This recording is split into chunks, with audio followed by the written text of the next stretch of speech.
तो कंटिन्यू करते हैं ट्रांसफॉर्मर्स के क्वेश्चन नंबर 126 से 125 तक हम देख चुके हैं। तो क्वेश्चन क्या कह रहा था, ट्रांसफॉर्मर्स लेमिनेशन जो लेमिनेशन करते हैं इंसुलेटेड फ्रॉम ईच अदर, जो लेमिनेशन होते हैं ट्रांसफॉर्मर के वो किस चीज़ से इंसुलेटेड होते हैं एक दूसरे से। तो वो जो मटेरियल होता है thin coat of varnish, varnish करते हैं हम उनके ऊपर, ठीक है। कुछ इस तरीके से ये एक, इसके बाद ये दो, ऐसे ये पतली पतली डिस्क होती हैं और यहाँ सामने से देखें तो इनके बीच में कुछ इतना इतना गैप होता है ऐसे। ओके, तो इनके बीच में जो हम वार्निशिंग करते हैं, ओके, उससे ये इंसुलेटेड रहती हैं एक दूसरे से। पहला हो गया। उसके बाद नेक्स्ट चलते हैं, यहाँ पे क्या कह रहा है कि in a transformer if the iron loss and the copper loss are days and days respectively, then at what fraction of load will the efficiency be maximum.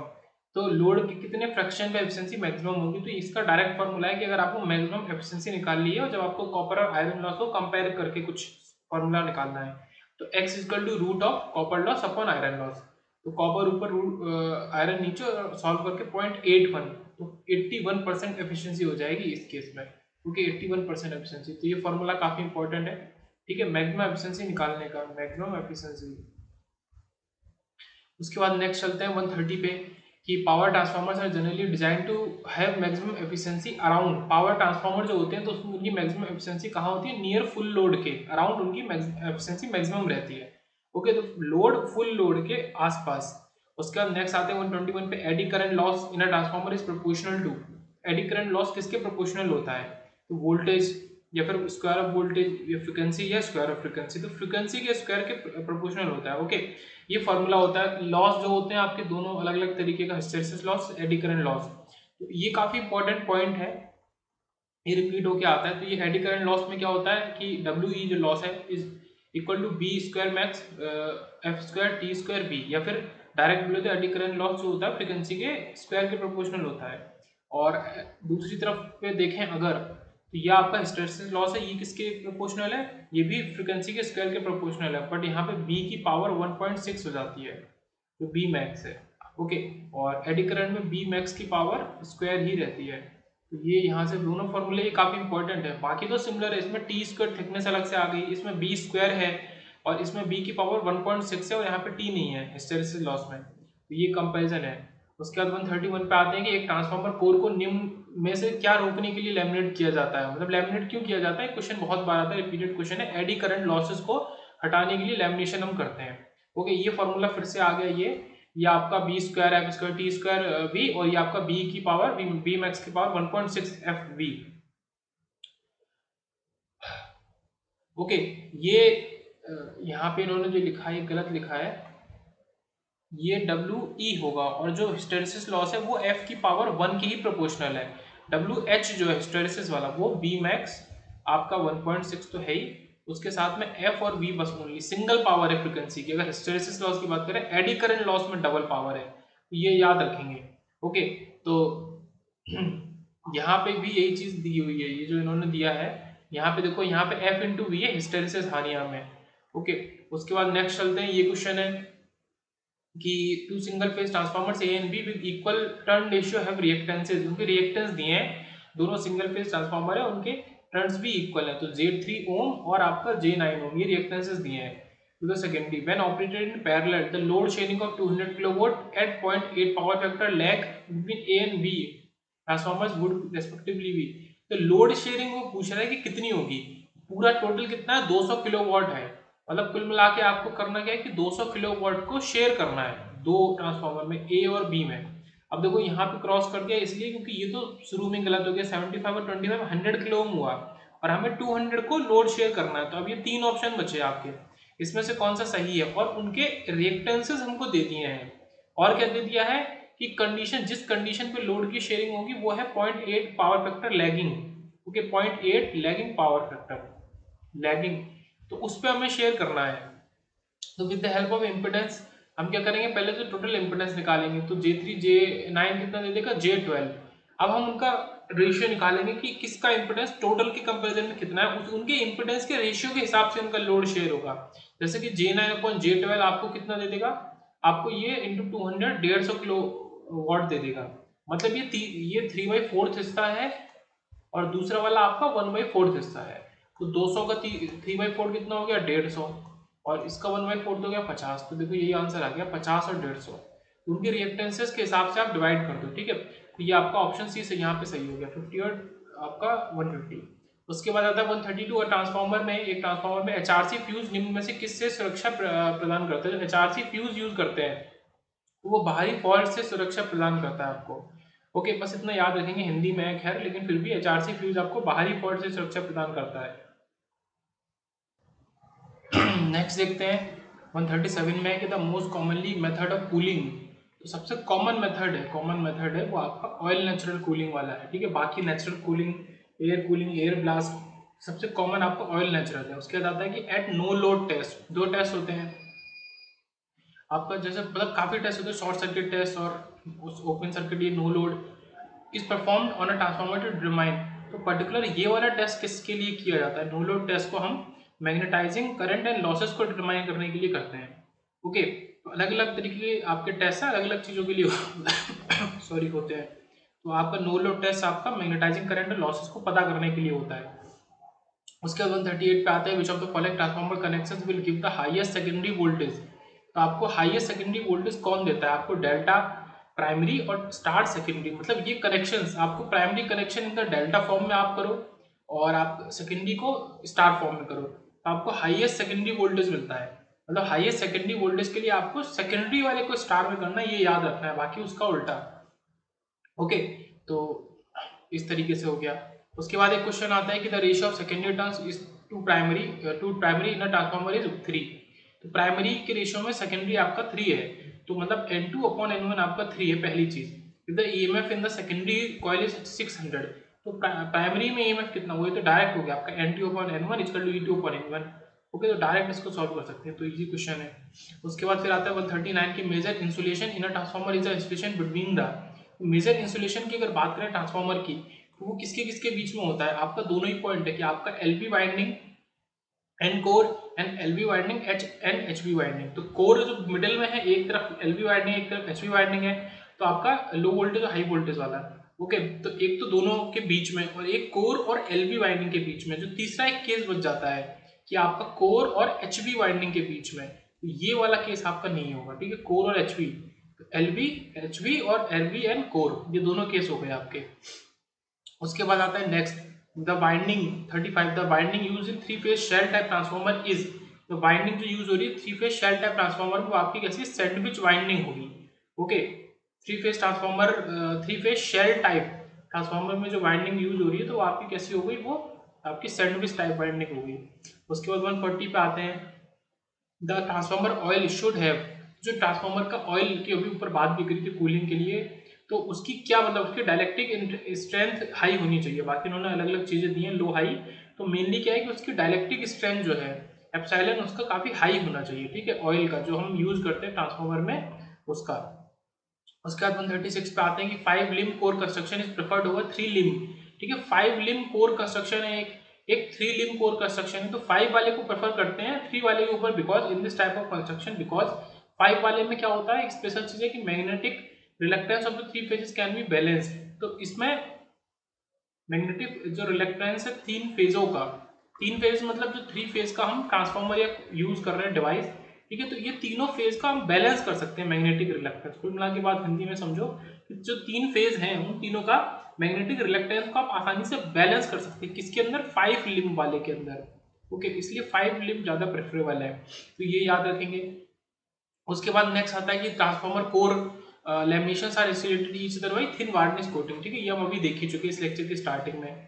Next देखते हैं, उसके बाद आता है 142 की for minimum weight of transformer the iron weight should be डेस the weight of the copper.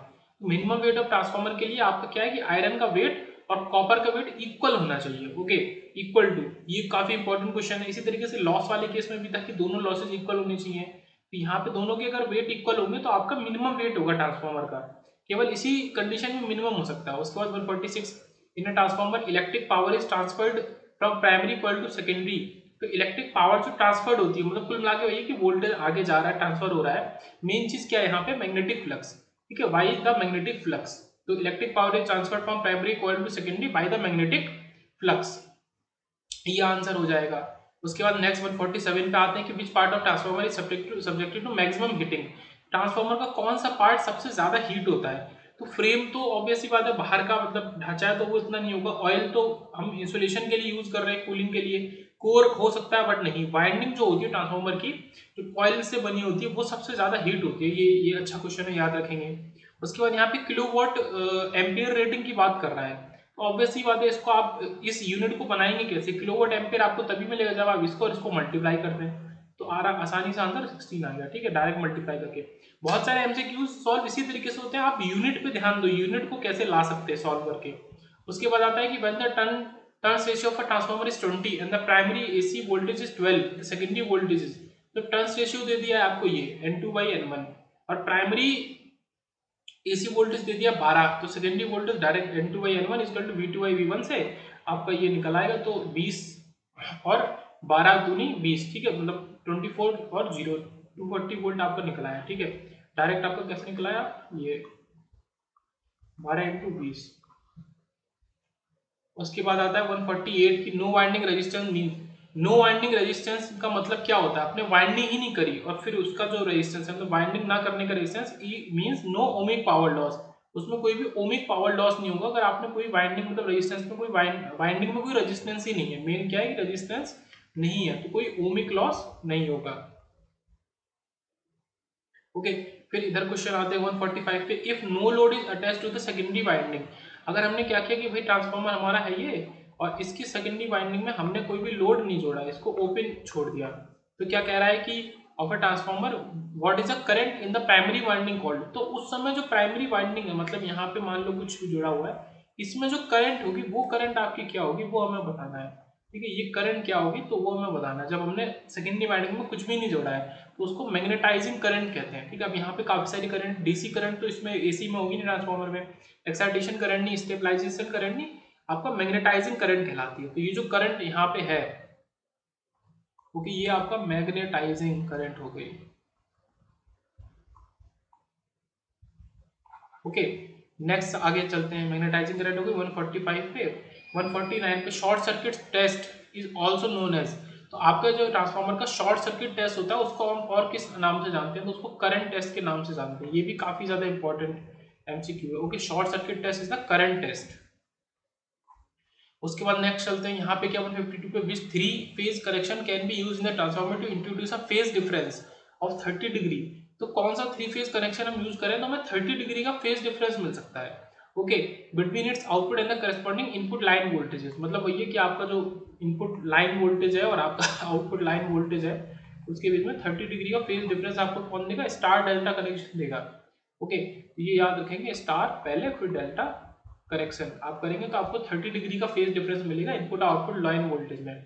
उसके बाद चलते हैं 153 पे, when a given transformer is operating at its rated voltage with reduced frequency. आपने फ्रीक्वेंसी को कम कर दिया, उसकी रेटेड वोल्टेज पे तो आप उसको चला रहे हैं बट फ्रीक्वेंसी को कम कर दिया है, तो क्या बोलेंगे कि core flux density is increase. तो वहां पे क्या होगा? कोर फ्लक्स डेंसिटी जो होगी तो वो आपकी बढ़ जाएगी। ओके, कोर फ्लक्स और फिर डेंसिटी आपकी बढ़ जाएगी अगर फ्रीक्वेंसी आपकी कम है, ठीक है। ये क्या कह रहा है कि भाई फ्रीक्वेंसी आपकी कम है तो। नेक्स्ट चलते हैं, मतलब कुल मिला के जो फ्लक्स आपका ये फ्रीक्वेंसी के इनवर्सली प्रोपोर्शनल है, कुल मिला के बात ये आ रही है। उसके बाद 150 पे चलते हैं, distribution transformers have the rating of. तो डिस्ट्रीब्यूशन ट्रांसफार्मर की अगर पर्टिकुलर बात करें तो उनकी रेटिंग आपकी 200 किलोवाट एम्पियर तक होती है, ठीक है, up to 200 kilowatt ampere. Okay, और पावर ट्रांसफार्मर की रेटिंग इसी क्वेश्चन में साथ में दे दिया है कि आपकी 150 आपका मेगावाट एम्पियर की इक्वल होगी। ओके, और ज्यादा उनका नाम है पावर, तो 150 मेगावाट एम्पियर और ये आपका 200 किलोवाट एम्पियर। फिर आते हैं 154 पे, the losses in the transformer are. Transformer में हमने अभी ऊपर पढ़े इक्वेशन WH वाली इक्वेशन है ना, इसमें बी मैक्स की पावर स्क्वायर, बी मैक्स की पावर 1.6, तो आपका एडी करंट और हिस्टैरिसीस लॉस ही होते हैं दोनों ट्रांसफार्मर में। ओके, उसके बाद आगे चलते हैं 151 पे कि यहाँ पे ये क्या कह रहा है कि तब transformer equation V1 equal to V2 is the manifestation of, ये किसका मैनिफेस्टेशन है? ओके, ये आपका ये इधर और इनका प्रोडक्ट इधर आपका किसका? लॉ ऑफ एनर्जी कंजर्वेशन का मैनिफेस्टेशन है। मतलब आप इधर जितनी एनर्जी ले रहे हो दूसरी तरफ भी उतनी ही एनर्जी आपकी होगी। ओके, अब ये एम्पियर्स लॉ तो हो नहीं सकता, ऑब्वियस ही बात है, कूलम्ब्स लॉ भी नहीं, ठीक है, बायट-सैवर्ट लॉ भी नहीं, ये तो ये क्वेश्चन है। उसके बाद आता है 155 की निम्नलिखित में से एक क्या एक ट्रांसफार्मर का भाग नहीं है? तो क्या चीज़ एक ट्रांसफार्मर का भाग नहीं है वो हमें बताना है। तो एक्साइटर जो है, एक्साइटर जो यूज करते हैं वो ट्रांसफार्मर में नहीं होता। बाकी देखो क्या होता है, कंजर्वेटर होता है और ब्रीथर होता है। ओके, ब्रीथर होता है, बुकॉल्स रिले होता है। ठीक है, ये तीनों चीज होती है, ब्रीथर हो गया, कंजर्वेटर हो गया, बुकॉल्स रिले ये हो गया। ठीक है, ये सारी चीज हो गई। आपका एक्साइटर जो है वो ट्रांसफार्मर में नहीं होता। ओके, इसका प्रयोग जो है मोटर और जनरेटर में हम लोग करते हैं, नॉट इन ट्रांसफार्मर। एक स्टेप पर ट्रांसफार्मर क्या बढ़ाता है, वोल्टेज बढ़ाता है, ऑब्वियस सी बात है। मेनली तो कम वोल्टेज पे ही होता है। उसके बाद आता है value of flux involve in the EMF equation of transformer is. तो जितना फ्लक्स आपका इन्वॉल्व हो रहा है ईएमएफ इक्वेशन में ट्रांसफार्मर की, वो कितना वैल्यू, वो मैक्सिमम वैल्यू है। आपका मैक्सिमम फ्लक्स इन्वॉल्व होता है ईएमएफ इक्वेशन में ट्रांसफार्मर की। फिर आता है 161, विच of the following is not fitted on the transformer. तो क्या चीज को हम ट्रांसफार्मर पे फिट नहीं करते, तो कम्यूटेटर को फिट नहीं करते हैं। ओके, जैसा कि हमने ऊपर पढ़ा कि अभी ये तीनों पार्ट होते हैं, यहाँ पे ब्रीथर भी होता है, कंजर्वेटर भी होता है, बुकॉल्स रिले भी होता है। ये डीसी आपकी जनरेटर में आपका यूज होता है कम्यूटेटर। ठीक है, डीसी मोटर जनरेटर वहां पे यूज होता है ये कम्यूटेटर, ट्रांसफार्मर में नहीं यूज होता। उसके बाद आते हैं 157 पे, for maximum efficiency operation of a transformer iron losses. ठीक है, मैक्सिमम एफिशिएंसी के लिए जो ट्रांसफार्मर की उसके आयरन लॉस और कॉपर लॉस इक्वल होने चाहिए। ठीक है, ये इक्वेशन ऊपर भी बात करी थी, दोनों इक्वल होने चाहिए, तो आपकी जो एफिशिएंसी है वो मैक्सिमम होगी। उसके बाद यहाँ पे क्वेश्चन अच्छा है, ओपन सर्किट टेस्ट की बात कर रहा है। In a transformer is connected to determine, इसको कनेक्ट करते हैं क्या, डिटरमाइन करने के लिए, कोर लॉसेस को डिटरमाइन करने के लिए आप ओपन सर्किट टेस्ट करते हैं। Okay, for determining core losses we, ठीक है, देन ओपन सर्किट टेस्ट। और उसके बाद ये तो हो गया।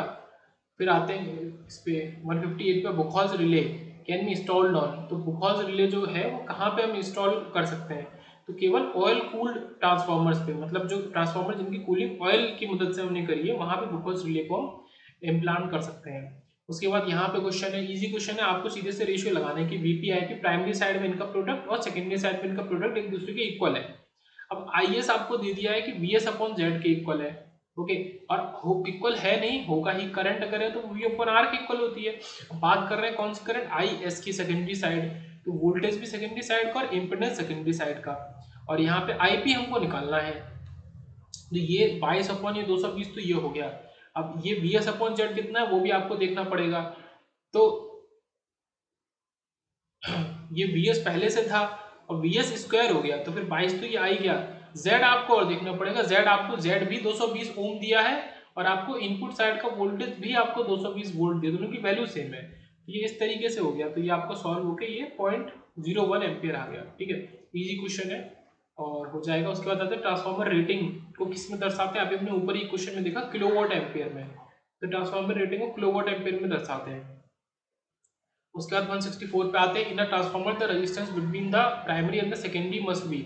तो ट्रांसफार्मर में जो रेजिस्टेंस है प्राइमरी और सेकेंडरी के बीच में, ओके, वो आपका इनके बीच में अगर बात करें तो इन्फिनाइट होना चाहिए।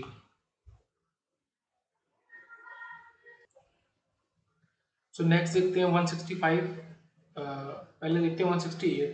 The core in a large power transformer की अगर बात करी जाए तो उसकी कोर इज यूनिट ऑफ, किस चीज का यूनिट है, मतलब ये मेड ऑफ पूछ रहा है, क्योंकि सिलिकॉन स्टील। तो डायरेक्ट आप देखेंगे लार्ज पावर ट्रांसफार्मर का कोर सिलिकॉन स्टील से बना होता है।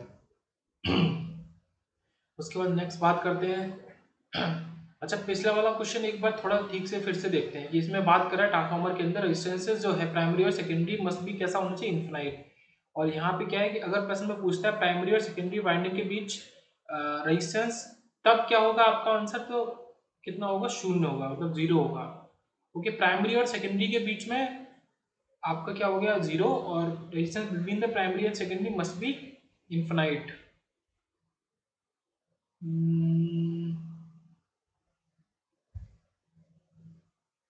अब यहाँ पे बात वही हो रही है कि ये ठीक है, प्राइमरी और सेकेंडरी के बीच में क्योंकि कोई कनेक्शन नहीं है तो रजिस्टर ओपन सर्किट है, तो रेजिस्टेंस इनफिनाइट हो गया। ओपन सर्किट के लिए रेजिस्टेंस इनफिनाइट हो जाता है। बट यहाँ पे फिर ये क्यों दिया गया है, इसमें कुछ मिसिंग है। प्राइमरी और सेकेंडरी वाइंडिंग के बीच प्रतिरोध, तब उत्तर आपका शून्य रेजिस्टेंस होना चाहिए। तो ये मुझे समझ नहीं आ रहा क्यों दिया है, बट अगर प्राइमरी और सेकेंडरी के बीच में रेजिस्टेंस इनफिनाइट होगा क्योंकि ओपन सर्किट हो गया वो। उसके बाद 165 पे आते हैं, ट्रांसफार्मर में हैव 2 और more ratings depending upon the type of. एक ट्रांसफार्मर की 2 या 2 से ज्यादा रेटिंग हो सकती है, किसके ऊपर डिपेंड करता है ये डिपेंड करता है कौन सी कूलिंग आपने यूज करी है। कि टाइप ऑफ कूलिंग यूज, किस तरह की कूलिंग यूज करिए, उससे आप कह सकते हैं 2 या 2 से ज्यादा भी उसकी रेटिंग्स हो सकती है ट्रांसफार्मर की। फिर बात आता है कि power transformer is a constant dash device. तो पावर ट्रांसफार्मर जो आपका है वो किस तरीके का एक कांस्टेंट डिवाइस है, तो कांस्टेंट मेन फ्लक्स डिवाइस है, उसका जो मेन फ्लक्स है वो कांस्टेंट है, क्योंकि मेन फ्लक्स जो है वो पावर ट्रांसफार्मर का कांस्टेंट है। तो power transformer is a constant main flux device. उसके बाद नेक्स्ट आता है कि in case of synchro error detector the electrical zero position of control transformer is obtained when angular displacement कितना होगा। तो इलेक्ट्रिकल जीरो पोजीशन से याद रखेंगे, ठीक है, इसका आंसर 0 डिग्री ही होगा बिटवीन द रोटर। तो एंगुलर डिस्प्लेसमेंट रोटर्स के बीच में 0 डिग्री होगा in case of synchro error detector. तो इलेक्ट्रिकल जीरो पोजीशन की जो बात होती है तो 0 डिग्री होगा रोटर के एंगल के बीच में, उसका एंगल दोनों के बीच में। उसके बाद बात करते हैं नेक्स्ट, यहाँ पे क्या है कि क्योंकि आपका जो कॉस थीटा है वो मतलब थीटा 90 डिग्री है, तो कॉस थीटा आपका कॉस 90 हो गया 0, क्योंकि कॉस ये 0 हो गया और ये आपका r/z होता है कॉस थीटा, तो उसकी वजह से r भी आपका 0 हो गया, ठीक है। तो क्योंकि थीटा 0 है तो सॉरी थीटा 90 डिग्री है, तो आपका कॉस 90 0, कॉस 90 पावर फैक्टर 0, तो आपका रेजिस्टेंस 0। क्वेश्चन में क्या दिया था, secondary coil of an ideal transformer is 2:1 has a 1 farad capacitor connected across a terminal. Okay, the component that needs to be put in series with the primary coil in order to that the effective power factor of the combination on the primary side is 0. ये पूछ रहा है कि क्या ऐसा effective चीज हम रखें, ऐसा क्या कंपोनेंट रखें तो उससे क्या हो कि हमारा जो इफेक्टिव पावर फैक्टर जो है उसका प्राइमरी साइड में 0 वैल्यू हो जाए। तो 0 के लिए ऑब्वियसली बात है 90 डिग्री होना चाहिए, 90 डिग्री होगा 0 होगा तो आपका रेजिस्टेंस 0 होगा। मतलब कुल मिला के अगर केवल आंसर इतने में छुपा है कि पावर फैक्टर अगर आपको 0 करना है तो आपको रेजिस्टेंस ही यूज करना पड़ेगा, वो भी 0 होगा, ठीक है, डायरेक्ट इसका आंसर है। उसके बाद बात करते हैं क्वेश्चन नंबर 167 पे। तो यहाँ पे क्या है कि V1 दिया है, V2 दिया है और I पूछा है। तो 25 kilowatt ampere transformer has a voltage ratio of this, find the primary current. तो प्राइमरी करंट निकालने के लिए हमें क्या यूज करना है, आपको पहले पावर यूज करनी है। ओके, 25 किलोवाट एम्पीयर उसकी रेटिंग आपको दे दी है, तो 25 पावर और अपॉन अगर I निकालना है तो पावर अपॉन वोल्टेज, ठीक है, तो वोल्टेज यूज कर लेंगे, वो भी आपका प्राइमरी साइड वाला, क्योंकि रेटिंग जो पावर की है वो प्राइमरी साइड से रहती है। तो 3300 आपको यूज करना है, ना कि 400। इस मतलब इस 400 का कोई भी काम नहीं है यहाँ पे, तो आपने ये यूज किया, इसको फर्दर सॉल्व करके आपकी करंट निकलाई जो कि 7.58 एम्पियर आ गई। ओके, नेक्स्ट आते हैं 171 में the watt meter will read 0 under the following condition. आपका वॉट मीटर 0 रीडिंग कब करेगा, किस कंडीशन के अंदर, अंडर द फॉलोइंग कंडीशन क्या आता है, करंट इज डीसी और वोल्टेज इज साइनसॉइडल। अगर करंट आपकी डीसी होगी, अगर करंट डीसी है तो एसी की बात खत्म हो गई, तो क्या होगा आपका वॉट मीटर 0 रीड करेगा। दूसरी क्या चीज है कि वोल्टेज भी आपका उसके संग में साइनसॉइडल होना चाहिए, करंट 0 होनी सॉरी डीसी होनी चाहिए और वोल्टेज साइनसॉइडल होना चाहिए। यहाँ पे रिपीट कर देते हैं कि जो करंट है वो आपका डीसी होनी चाहिए और वोल्टेज आपका साइन के टर्म्स में होना चाहिए। तो आपका क्या है कि वॉट मीटर जो होगा वो उसकी रीडिंग 0 होगी। ओके, नेक्स्ट आते हैं 173 में कि पावर ट्रांसफार्मर की बात कर रहा है, the fundamental frequency of the hum arising due to the magnetostriction is. तो मैग्नेटोस्ट्रिक्शन की वजह से जो आपका फ्रीक्वेंसी अराइज हो रही है, जो हम अराइज हो रहा है उस हम की फ्रीक्वेंसी कितनी होगी, तो F H is equal to आपका 2 times of F L. F H बोलो हम की फ्रीक्वेंसी है या फिर F H U M is 2 times of आपका फ्रीक्वेंसी ऑफ लाइन। ओके, तो ये हो गया कि doubles the frequency of line frequency, line frequency की दुगनी होगी आपकी हम की फ्रीक्वेंसी जो जनरेट हो रहा है हम उसकी फ्रीक्वेंसी। उसके बाद यहाँ पे आता है ये 3 फेज का है कि ना 3 phase delta connected balance load, delta connected balance load है, तो यहाँ पे लाइन करंट होगी वो √3 टाइम होगी फेज करंट की, या उसका उल्टा बोल सकते हैं कि आपकी फेज करंट कितना है आपका लाइन करंट और अपॉन √3, मतलब दोनों ही बात है यहाँ। तो लाइन करंट आपका √3 फेज करंट, या आपका phase current is IL by √3, तो ये बोल सकते हो। तो लाइन करंट यहाँ पे √3 टाइम्स ऑफ फेज करंट होगी, ठीक है। ये कौन सा लोड है, डेल्टा कनेक्टेड बैलेंस लोड है, ये इनकी अलग अलग इक्वेशंस होती हैं। तो IL फाइनली वही आ गया कि IL is √3 PH, √3 time PH। और अगर IL का ये रिलेशन है तो VL आपका इक्वल होगा, इसी के हिसाब से तो डेल्टा की बात हो गई। और इसी के अपोजिट आपका स्टार होता है, स्टार में क्या होता है वहां पे ये VL हो जाएगा √3 टाइम्स VPH, और वहां पे IL इक्वल हो जाएगी। मतलब या तो करंट इक्वल रहती है या तो वोल्टेज, दोनों में से एक रहता है। अब आपको ये याद रखना है किसमें क्या रहता है, स्टार वाले में आपका करंट इक्वल रहती है और डेल्टा वाले में आपका वोल्टेज इक्वल रहता है, ठीक है, करंट में ये रिलेशन आ जाता है, तो ये याद रखेंगे। मतलब 3 फेज का इलेक्ट्रिकल का क्वेश्चन है मेनली। नेक्स्ट आता है 174। एक आदर्श ट्रांसफार्मर में क्या क्या ये सारी चीजें होनी चाहिए। नो लोड, क्योंकि प्योर इंडक्टिव वाइंडिंग होती है तो वाइंडिंग में रेजिस्टेंस नहीं होता, उसमें नो लोड नहीं होना चाहिए, क्योंकि प्योर इंडक्टिव वाइंडिंग होती है, कोई रेजिस्टेंस नहीं होता, क्योंकि लोड के लिए रेजिस्टेंस होना जरूरी है। नो कोर लॉस, कोई भी कोर लॉस नहीं होना चाहिए एक आइडियल की अगर बात करें तो। और कोर में आपकी जो परमेबिलिटी है वो इन्फिनाइट होनी चाहिए, अनंत मतलब इन्फिनाइट मतलब वेरी। अगर प्रैक्टिकल केस की बात करें तो आपका हाई, ठीक है, कोर लॉस लो होना चाहिए और रेजिस्टेंस की वैल्यू भी नहीं होनी चाहिए या लो होनी चाहिए, ये प्रैक्टिकल केस हो गया। और आपका आइडियल केस में नो लोड रेजिस्टेंस होना ही नहीं चाहिए, कोर लॉस होना ही नहीं चाहिए और परमेबिलिटी इन्फिनाइट होनी चाहिए।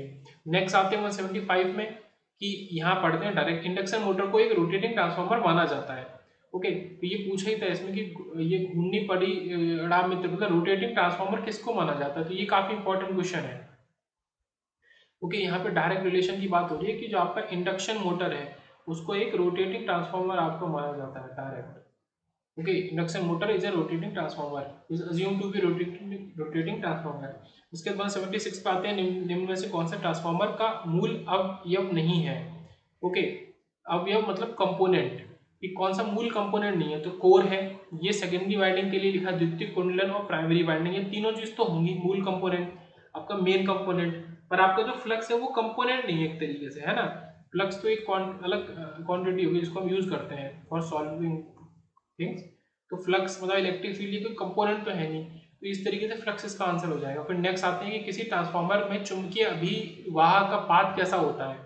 तो चुंबकीय अभिवाह की अगर बात करेंगे तो उसका पाथ आपका लो रिलक्टेंस वैल्यू का, निम्न प्रतिभस्त प्रतिष्ठम्भ या फिर लो रिलक्टेंस। अब हिंदी से हमें क्या करना, बट ठीक है, लो रिलक्टेंस वैल्यू का होता है आपका। ओके, तो कुल मिला के ट्रांसफार्मर के अंदर लो रिलक्टेंस इतना याद रखेंगे। फिर आता है कि एक सामान्य ट्रांसफार्मर डैश पर कार्य करता है। तो सामान्य ट्रांसफार्मर आपका ऑब्वियस सी बात है एसी पर काम करेगा, डीसी पे तो करेगा नहीं। उसके बाद नेक्स्ट आते हैं 183 पे कि एक बड़ी, ठीक है, यहाँ शॉर्ट सर्किट परीक्षण बोल दिया है। शॉर्ट सर्किट परीक्षण में क्या होता है, तो प्राइमरी रेटेड वोल्टेज हमें याद रखना है, तो उसकी वैल्यू कितनी होगी 5 से 10% होगी, ये याद रखना है शॉर्ट सर्किट टेस्ट में। ठीक है, short circuit test, open circuit test, ये सारे अलग अलग, नो लोड टेस्ट अलग अलग टेस्ट है। तो शॉर्ट सर्किट टेस्ट में प्राइमरी रेटेड वोल्टेज 5 से 10%।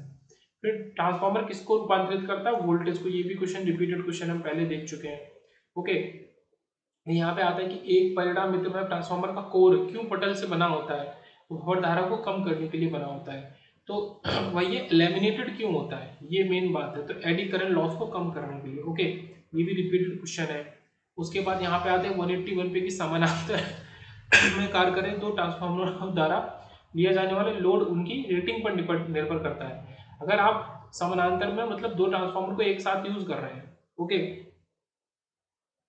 ओके, ट्रांसफार्मर 1 और ट्रांसफार्मर 2, तो ट्रांसफार्मर द्वारा लिया जाने वाला लोड, कितना लोड दोनों मिलके ले सकते हैं, किस पे डिपेंड करेगा, उनकी रेटिंग पे डिपेंड करेगा। तो ये सीधा से ये क्वेश्चन है कि कितना लोड ले सकते हैं, किस पे डिपेंड कर रहा है, उनकी रेटिंग पे डिपेंड कर रहा है।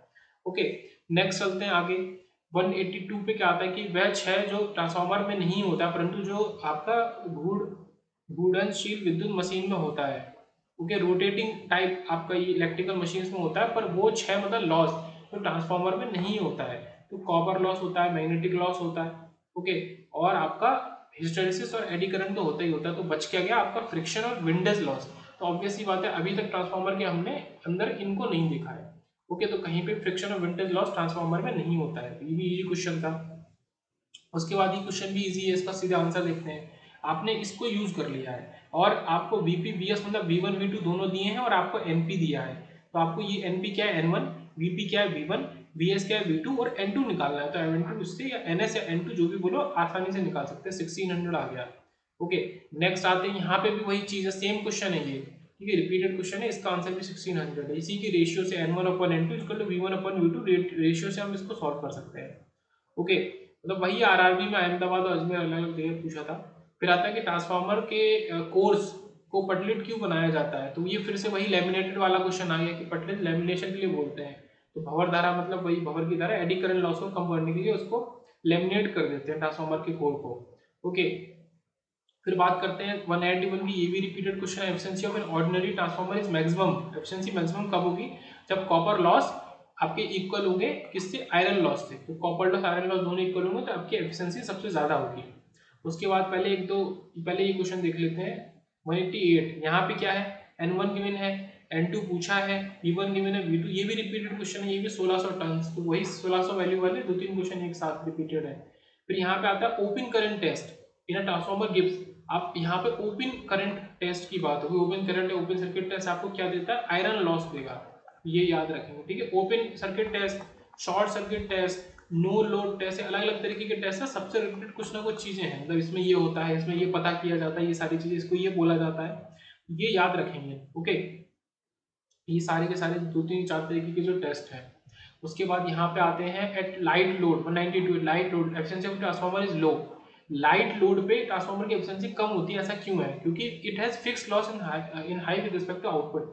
मतलब कुल मिला के वो ये कह रहा है कि आपके लॉस तो फिक्स है, लॉस आप चाहे लोड को कम लगाओ और चाहे लोड को ज्यादा लगाओ, लॉस उतने ही होंगे। अगर आपके लॉस तो मान लो 100 यूनिट है, आप उससे आउटपुट ले लो 1000 का, तो ऑब्वियस सी बात है एफिशिएंसी आपको ज्यादा मिल रही है। अब लॉस तो 100 यूनिट है, आप काम ले रहे हो 50 का, तो लॉस के सामने आपका आउटपुट बहुत कम है, तो एफिशिएंसी कम है। तो मेन रीजन ये है कि लाइट लोड पे ट्रांसफार्मर की एफिशिएंसी लो होती है, क्योंकि उसका लोड फिक्स होता है, सॉरी लॉसेस फिक्स होते हैं, ओके। अब एक दो न्यूमेरिकल क्वेश्चन यहाँ बच गए थे, उनको देख लेते हैं। जैसे ये क्वेश्चन है, यहाँ पे क्या बात कर रहा है, 10 किलोवाट एम्पेयर, ठीक है, रेटिंग दे दी है, 400 वोल्ट और 200 वोल्ट की प्राइमरी सेकेंडरी साइड का voltage, single phase transformer with 10% impedance, dollar steady short circuit current of, current पूछ रहा है, ओके, और 10% का इंपेडेंस भी दे दिया है हमको। तो इसमें क्या करना है, IF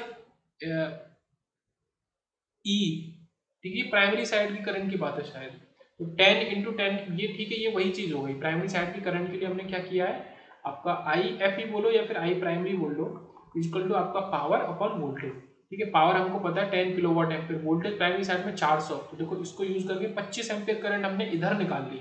अब इधर 25 एम्पियर आ गई, तो दूसरी तरफ कितनी होगी, दूसरी तरफ के लिए हमने क्या यूज किया है, आई शॉर्ट सर्किट करंट के लिए, सेकेंडरी करंट के लिए हमने क्या यूज किया है, आपने ऊपर तो वोल्टेज इंटू वोल्टेज निकाला है, तो कैसे, IF जो प्राइमरी करंट है और इंटू आपका 100, इसको यूज किया है, और अपॉन Z, इसके नीचे Z का यूज कर लिया है। मतलब कुल मिला के ये पूरी चीज वोल्टेज है और नीचे Z है, V बाई Z आपको करंट दे देगा। तो Z जो दिया है वो 10 ये है, और ये जो 100 है ये क्या है, ये 10% की वजह से ये नीचे से ऊपर जाके 100 हो गया, तो ये आपको 25 और 100, मतलब उसका 25 एम्पेयर का 10% करके, ओके, डिवाइडेड बाई 10%। तो मतलब कुल मिला के कह रहा है कि किस चीज का आपका 10% 25 एम्पियर है, ये बात आ रही है कि किस चीज का 10% 25 एम्पियर है। तो आपका x क्या होगा, 250 का 10% आपका 25 एम्पियर है, ठीक है, 250 को 10 से डिवाइड करेंगे तो 250 आ जाएगा, ओके, 250 एम्पियर आ जाएगी। तो मेन चीज यहाँ पे है कि उस प्रोपोर्शन में करंट नहीं है कि जैसे ये 400 वोल्ट है 200 वोल्ट, तो करंट यहाँ 25 एम्पियर है तो वहाँ 12.5 एम्पियर हो जाएगी, ये चीज यहाँ पे नहीं है, ओके। आपने जो प्राइमरी साइड करंट निकाली, फिर उसका वो 10% यहाँ पे किस तरीके से यूज करना है ये पता होना चाहिए, 10% इंपेडेंस जो है इसको किस तरीके से यूज करना है ये पता होना चाहिए, ओके, ये इंपॉर्टेंट रहेगा यहाँ पे। उसके बाद क्वेश्चन नंबर देखते हैं नंबर 90 पे, यहाँ पे भी वही बात कर रहा है कि 10 किलोवाट एम्पेयर पावर दी है, WEC आपको दिया है कॉपर हानि, ठीक, कॉपर हानि आपको दे दी है 340 वॉट, ठीक है। ये क्या है, 10 किलोवाट एम्पेयर 220 वोल्ट, 220 वोल्ट दोनों तरफ सेम है, मतलब N1 N2 सेम है, 50 हर्ट्ज का ट्रांसफार्मर है, वो 340 watt in short circuit test दिखा रहा है और 168 watt in open circuit test दिखा रहा है, दो टेस्ट किए हैं, दोनों की अलग अलग रेटिंग दे रहा है, ओके, 340 वॉट दे रहा है और 168 वॉट दे रहा है, ये इंपॉर्टेंट फॉर्मूला काफी। उसके बाद पूछ रहा है कि its efficiency at full load पे उसकी efficiency and 0.8 power factor lagging is approximately, ये काफी मतलब सही लेवल का क्वेश्चन है। तो फुल लोड पे की बात कर रहा है, उसकी एफिशिएंसी कितनी होगी, और उसी पे एक और कंडीशन दे दी, मतलब दो कंडीशन है, पहली तो फुल लोड की कंडीशन है, दूसरी आपका 0.8 पावर फैक्टर जो है वो लैगिंग पावर फैक्टर है, ये कंडीशन है। इन दोनों कंडीशन में एफिशिएंसी कितनी होगी हमको ये बताना है। तो ये WC एक लॉस, एक ये WI ये दूसरा लॉस, तो एक आपका शॉर्ट सर्किट टेस्ट के अंदर की बात है, एक ओपन सर्किट टेस्ट के अंदर की बात है, और cos फाई दे दिया है। तो परसेंटेज एफिशिएंसी का फॉर्मूला है पूरा कि output into cos phi upon output into cos phi plus नीचे दोनों लॉस को ऐड कर दो, मतलब जो ऊपर वाला टर्म है उसमें ऊपर तो वही रहेगा, नीचे उसमें दोनों चीजें ऐड हो जाएंगी ये। तो output into cos phi, output कितना है, ये 10 है, 10 किलोवाट एम्पियर जो वो यूज कर रहे हैं उसी को लिया है, ओके, और 10 किलोवाट के लिए किलो के लिए 1000 भी ले लिया, और इंटू cos फाई 0.8, तो ये आपका सॉल्व होगी, कितना आ गया, ये पूरा आ गया, ये 8 लाख आ गया शायद, ओके। ये नीचे इसी में इसको ऐड कर देंगे, ओके, किसको ऐड कर देंगे, इसमें 100 और ऊपर ये 100 और मल्टीप्लाई हुआ था इसलिए इतना बड़ी वैल्यू हो गई। नीचे इसमें 340 600 दोनों को ऐड कर देंगे तो ये आपका 8508 ये करीब करीब 94% आपको दे देगा। ओके, इस तरीके से तो ये फॉर्मूला बहुत इंपॉर्टेंट है। अगर ये फॉर्मूला नहीं पता तो फिर ये क्वेश्चन का पर्टिकुलर सॉल्व नहीं हो सकता। तो इस फॉर्मूले को जरूर याद रखेंगे। एफिशिएंसी की बात करेंगे, दो अलग लॉसेस की बात करेंगे, तो ऊपर आउटपुट इंटू कॉस फाई, नीचे output into cos phi plus आपके दोनों लॉसेस और इंटू 100 ऊपर। तो ये आपका हो गया क्वेश्चन। उसके बाद आते हैं क्वेश्चन, ये नहीं देखा क्वेश्चन आते हैं कि the essential condition in for parallel operation. ठीक है, शॉर्ट क्वेश्चन है, मेन चीज बस एक ही वो पूछ रहा है कि पैरेलल ऑपरेशन की एसेंशियल कंडीशन आपकी क्या है, क्या होनी चाहिए। तो आपकी जो क्या है कि two single phase transformer is that they should have the same. अगर आपको पैरेलल में चलाना है तो दोनों ट्रांसफार्मर की पोलरिटी जो है वो सेम होनी चाहिए, क्योंकि कनेक्शन की पोलरिटी अगर आप प्लस प्लस प्लस माइनस ले रहे हैं तो इधर भी प्लस माइनस, आप माइनस प्लस ले रहे हैं तो फिर माइनस प्लस, तो ये पोलरिटी जो है दोनों ट्रांसफार्मर की ये सेम होनी चाहिए, तभी आप उनको इस तरीके से चला सकते हैं सही से। ओके, सेम पोलरिटी होगी तो। उसके बाद आता है कि ट्रांसफार्मर क्या ट्रांसफॉर्म करता है, तो दोनों ही वोल्टेज और करंट को ट्रांसफॉर्म कर देता है। उसके बाद 198 पे आते हैं, no load current in a transformer lags the supply voltage by. अगर नो लोड करंट की बात करेंगे, आई नो लोड करंट जो होगी वो वोल्टेज को लैग करेगी, कितने से सप्लाई वोल्टेज को लैग करेगी, 75 डिग्री से लगभग। ये याद रखेंगे, ये प्रैक्टिकल वैल्यू है। तो यहाँ पे 0-90 डिग्री तो लेंगे नहीं जो आइडियल वैल्यूज होती हैं, तो यहाँ पे 75 डिग्री से लैग करेगी, ये हमें याद रखना है। ओके, उसके बाद ये तो हो गया। 199 पे आते हैं, ये क्वेश्चन भी काफी इंपॉर्टेंट है। यहाँ पे नाम है Sumpner's test, heat run test of a, okay, तो इसको शॉर्ट में लिखते हैं heat run test of a transformer without its loading is performed by the means of. तो कौन सा टेस्ट है आपका, हीट रन टेस्ट जो है विदाउट लोडिंग। ये भी इंपॉर्टेंट है कि लोडिंग के बिना, विदाउट इट्स लोडिंग, उसको बिना लोड किए हुए आप ये टेस्ट को कैसे परफॉर्म करते हो, उस टेस्ट का नाम क्या है, हीट रन टेस्ट की बात करें तो संपनर्स टेस्ट। तो यहाँ पे जो short circuit test, okay, open circuit नहीं, हाफ द टाइम, ये सब कुछ नहीं, तो एक अलग नाम वाला जो टेस्ट है वो आपका आंसर हो गया, संपनर्स टेस्ट हो गया आपका। हीट रन टेस्ट आपका ये होता है विदाउट लोडिंग। उसके बाद ये बैंक के बारे में है, which of the following connections for of a three phase transformer are best suited for three phase 4 wire service. अगर 3 फेज और 4 वायर सर्विस आपको चाहिए तो डेल्टा स्टार आप कनेक्शन करो। ये क्या है, डेल्टा और वाई या फिर star. Okay, delta star connection करोगे तो आपको क्या मिलेगा, 3 फेज और आपका 4 वायर कनेक्शन। यहाँ पे वायर का नंबर याद रखेंगे, 3 फेज और 4 वायर कनेक्शन की अगर बात कर रहे हैं आप, तो आपको क्या है कि डेल्टा वाई, डेल्टा स्टार में कनेक्शन करना पड़ेगा। ओके, फिर यहाँ पे क्या आता है कि एन आइडियल ट्रांसफार्मर क्या नहीं बदलता है, तो आपका पावर को चेंज नहीं करता, वोल्टेज और करंट पे काम करता है, पावर को नहीं बदलता है। ओके, पावर क्या है, पावर वोल्टेज इंटू करंट, और वो तो रेशियो एक ही रहेगा इस वजह से। फिर यहाँ पे 201 पे आते हैं, which type of connection is employed for the current transformer.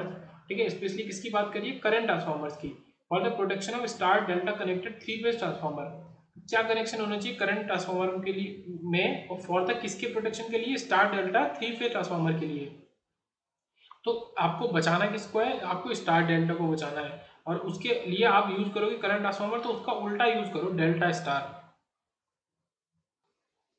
तो आप उसका उल्टा यूज करो, डेल्टा स्टार ट्रांसफार्मर। ठीक है, तो ये याद रखेंगे, आपको सेव करना है स्टार डेल्टा को, और आप यूज करोगे उसके लिए क्या, डेल्टा स्टार ट्रांसफार्मर। उसके बाद आता है 196, transformers are rated in kilowatt ampere instead of kilowatt. ठीक है, किलो वोल्ट एम्पियर में उसको रेट करते हैं इंस्टेड ऑफ किलोवाट, क्यों, क्योंकि total transformer loss depends on volt ampere. तो जो टोटल ट्रांसफार्मर लॉस होता है तो वो किलोवाट की, किलो वोल्ट एम्पियर जो है, वोल्ट एम्पियर मेन यूनिट है, उसमें किलो तो लगा देते हैं, तो आपका लॉस इसी पे डिपेंड करता है, total transformer loss depends on volt ampere. Okay, 197 पे आते हैं, transformer has negative voltage regulation when it's load power factor is. ठीक है, एक ट्रांसफार्मर का जो वोल्टेज रेगुलेशन है, तो ये वोल्टेज रेगुलेशन और उसके पावर फैक्टर के बीच में रिलेशन मतलब पता कर रहा है। तो आपका नेगेटिव अगर है, वोल्टेज रेगुलेशन जो है आपका वो रेगुलेशन नेगेटिव है, तो आपका जो पावर फैक्टर होगा वो क्या होगा, लीडिंग होगा, तो अपोजिट रहता है। अगर इस तरीके से मैं ये कह सकता हूँ कि अगर आपका ये पॉजिटिव वोल्टेज रेगुलेशन है तो आपका जो पावर फैक्टर होगा वो लैगिंग हो जाएगा। ठीक है, अपोजिट रिलेशन हो गया, ये याद रखेंगे। ओके, तो नेगेटिव वोल्टेज रेगुलेशन के लिए लोड पावर फैक्टर आपका लीडिंग हो जाएगा। उसके बाद आगे चलते हैं, क्वेश्चन नंबर आते हैं 205 पे, the burden of a current transformer is express in terms of. एक करंट ट्रांसफार्मर का जो बर्डन होता है, जैसे कि हम लोड की बात कर रहे हैं ना बार बार, लोड, लगभग वही चीज़ है कि बर्डन जो है सीटी करंट ट्रांसफार्मर का वो आपका क्या क्या होता है, volt ampere rating of the transformer ही होता है। ओके, जो ट्रांसफार्मर की वोल्ट एम्पेयर रेटिंग होती है वही उसका बर्डन होता है। ओके, वोल्ट एम्पेयर वही बात है कि किलो वोल्ट एम्पेयर या वोल्ट एम्पेयर एक ही बात है, तो वही हम बार बार जो रेटिंग में यूज कर रहे हैं वही चीज, वही उसका बर्डन है। उसके बाद यहाँ पे ये एडी करंट लॉस की बात करिए, the transformer frequency change from 50 hertz to 60 hertz. ठीक है, the ratio of eddy current loss at 60 hertz to 50 hertz क्या होगा, क्योंकि वो हमें बताना है। तो इसके लिए हमें ये पता करना है कि किसके इक्वल होता है। तो जो आपका एडी करंट लॉस होता है उसको फ्रीक्वेंसी के स्क्वायर के इक्वल होता है, प्रोपोर्शनल होता है एक तरीके से कह सकते हैं। बट जो बी होता है यहाँ पे, तो बी किसके इक्वल हो गया आपका, वी अपॉन एफ के इक्वल हो गया। ये जो बी मैक्स वैल्यू है ये इंपॉर्टेंट है कि वो वी अपॉन एफ के इक्वल है। तो यहाँ पे ये एफ स्क्वायर कट गया, तो एडी करंट लॉस वो वी स्क्वायर के आपके प्रोपोर्शनल है। दूसरी तरीके से आपका एफ स्क्वायर के भी प्रोपोर्शनल है, दोनों ही बातें आ गई। तो वी स्क्वायर तो यहाँ पे हमें बात करनी नहीं है, क्यों, उन्होंने ये चीज हमको दी है कि कांस्टेंट वोल्टेज टर्म जो ये लिखा हुआ है ये इंपॉर्टेंट है, उन्होंने हमको पहले ही दिया है कि कांस्टेंट वोल्टेज की हम बात कर रहे हैं। Okay, we are talking about constant voltage, then we should use this formula of frequency वाला। ठीक है, तो पी एडी, ठीक है, फ्रीक्वेंसी का स्क्वायर, तो P eddy 1 is frequency 1 square और पी एडी 2 अपॉन ये फ्रीक्वेंसी 2 स्क्वायर, ये दोनों यूज करेंगे तो 60/50 और उसका स्क्वायर, ये कितना हो जाएगा 6/5 का स्क्वायर, तो 36/25 डायरेक्ट। ठीक है, तो या अगर आपको थोड़ा सा गलती होगी फॉर्मूला यूज करने में, तो आप या तो 6/5 कर दोगे या 36/25 करोगे। ठीक है, बाकी दोनों ऑप्शन तो इसके अपोजिट रेशियो के हैं, तो ये तो नहीं होनी चाहिए, तो आपका मेन ऑप्शन ये हो जाएगा। उसके बाद नेक्स्ट आते हैं, फिर आता है 206 की the physical parameter that can be measured using LVDT.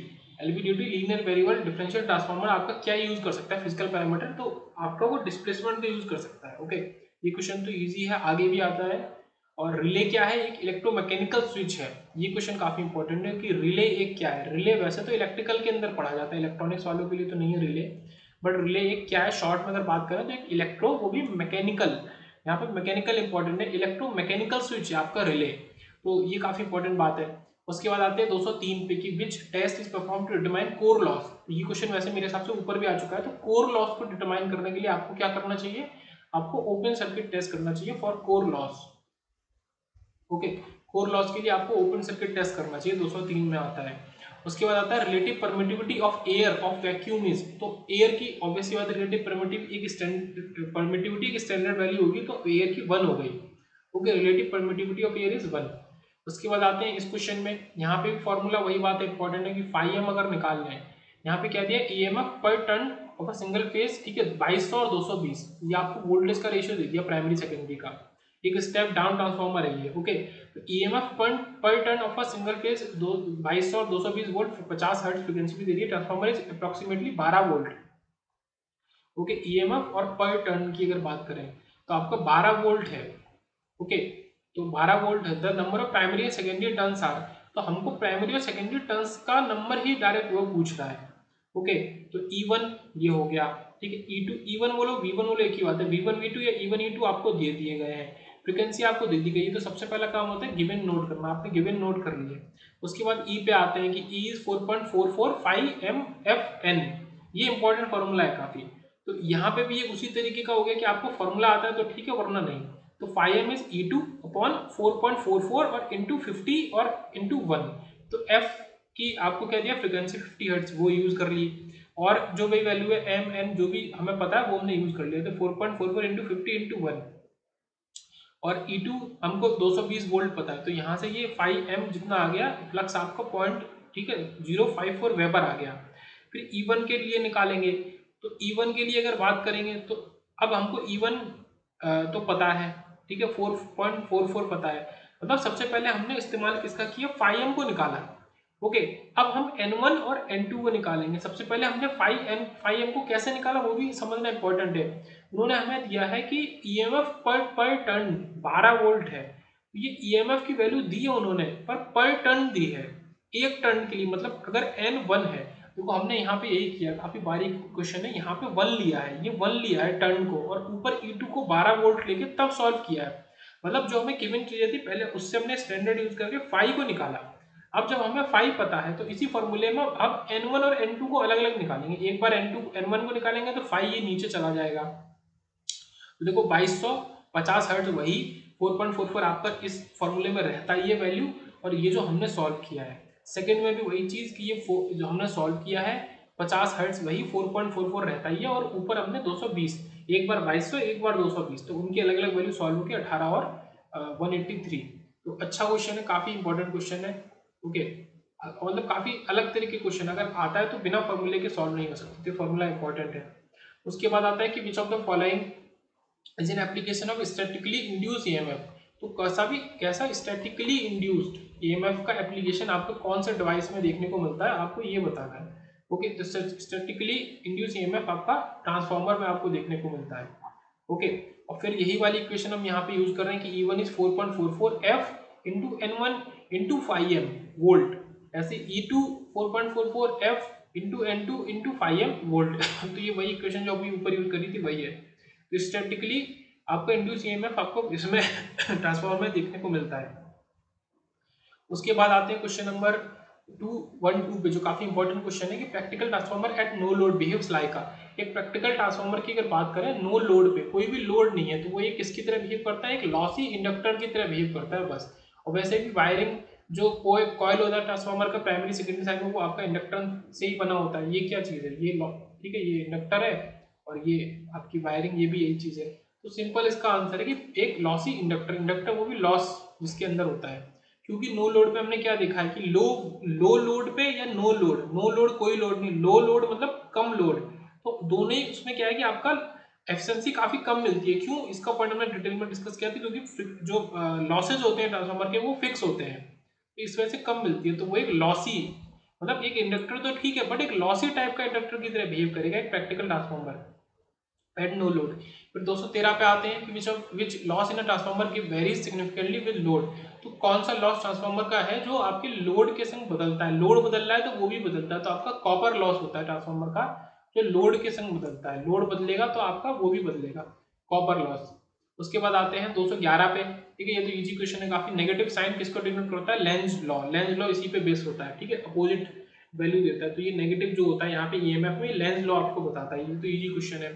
उसके बाद आता है क्वेश्चन नंबर लास्ट है 210 की इलेक्ट्रिक ट्रांसफार्मर इज, एक इलेक्ट्रिक ट्रांसफार्मर क्या है, a magnetic device that consist of only two coils bound on a common core. एक क्या है कि जो एक मैग्नेटिक डिवाइस है, क्योंकि इलेक्ट्रोमैग्नेटिक इंडक्शन यहाँ पे काम करता है, लेंस लॉ होता है, सारी चीजें होती है, that consist of only two coils, जो कि कॉमन कोर पे बाउंड होती है। मतलब कोर कैसा है आपका, ये कॉमन कोर, ये कॉमन कोर है, ये आपका कॉमन कोर है ये, ठीक है, ये बीच की आपकी ये मतलब पूरा ये हार्ड वो है, बीच में एक खाली जगह है, और इस पे आपका ये वाउंड है इलेक्ट्रिक कोल, एक इस तरफ है और एक आपका इस तरफ वाउंड है, ये है, ये आपका असल में होता है ट्रांसफार्मर, बीच में एक खाली जगह होती है, इस पे वाउंड होती है दोनों। तो ठीक है, कॉमन कोर पे, तो ये डायरेक्ट उसकी डेफिनेशन थी।